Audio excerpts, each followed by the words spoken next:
My wife's best friend is from the Republic of Georgia, so through this friend, I ended up hearing these stories about this taxi driver. She's probably the only female taxi driver in that area.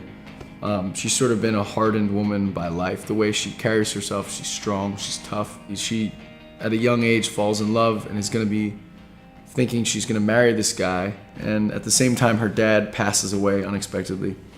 And so she's mourning the loss of her dad, and in the midst of all this, in bad timing, her boyfriend asks her to marry him. She doesn't give him an answer because she's mourning the loss of her dad. After being rejected, from this marriage proposal, he leaves and never comes back.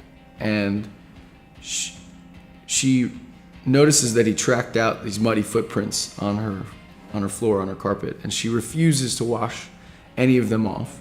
And it got me really interested in this story. I imagined, well, why does she keep them? If I was her, what I would keep those around for. Each verse is sort of an era in her life. And it starts as this young, optimistic woman who is gonna get married and her life's gonna be amazing. And it kind of evolves and devolves. The name Cleopatra is important, I think. It's why it became the title track to the album. It sort of embodies this idea more than it is, this isn't this person's name. This is this idea that when we're young, we feel, I think, a lot of us like we're destined for something bigger than our small town, or destined for greatness or something.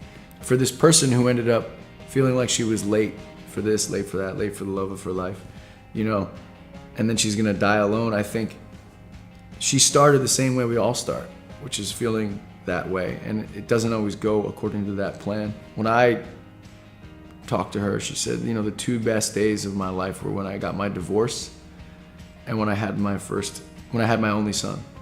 And it's the opposite of what I've heard almost anyone tell me about their life. I felt like the courage in confronting what your life was really like, it was so rare to hear and see. And I think that is a big part of the song.